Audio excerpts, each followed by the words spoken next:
जी नमस्कार, मैं हूं राज पाठक और आप देख रहे हैं bullet news TV. Bihari first और बिहार फर्स्ट के नारे के साथ जो बिहार का युवा नेता एक बार लोकसभा चुनाव से पहले उभर कर सामने आ रहा था, ऐसा कहा जा रहा है कि वो चिराग पासवान केंद्रीय मंत्री बनने के बाद बिहार की राजनीति को भूल गए हैं।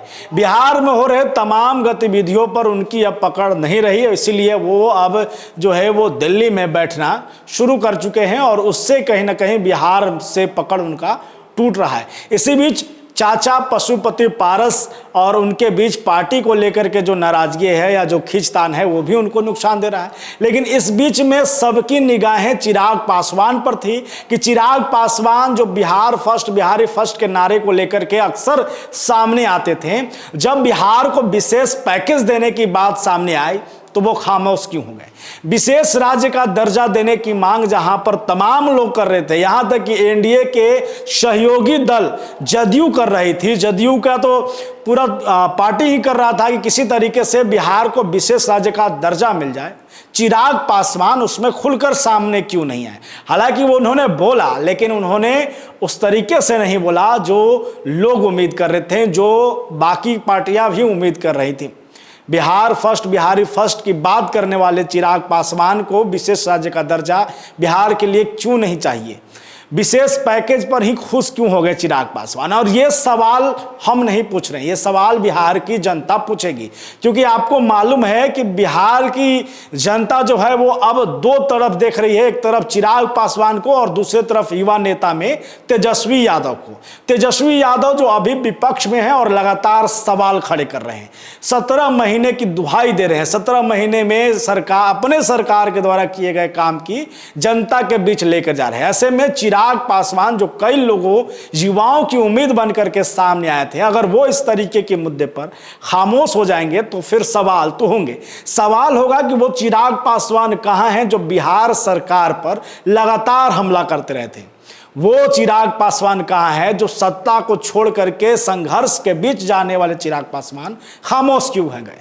सवाल है कि जब नीतीश कुमार एनडीए के साथ में भी थे तो भी चिराग पासवान उसी मजबूती के साथ सवाल करते थे।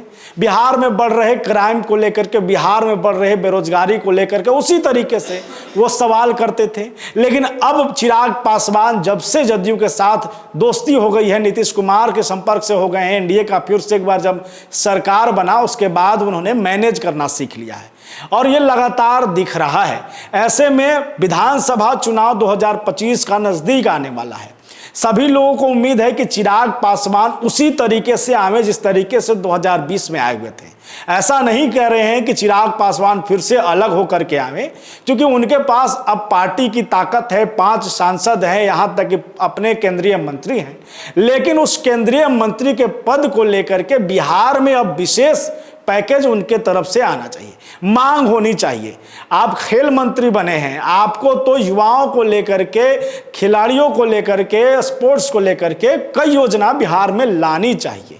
साथ में युवा चाह रहे हैं कि जिस तरीके से जो तरीके से चिराग पासवान सरकार पर सवाल करते थे, चाहे वो किसी की सरकार हो, उसी तरीके से वापस लौटे। नहीं तो फिर 2025 में चिराग पासवान का बिहार फर्स्ट बिहारी फर्स्ट का जो नारा था वो शायद अधूरा दिखे।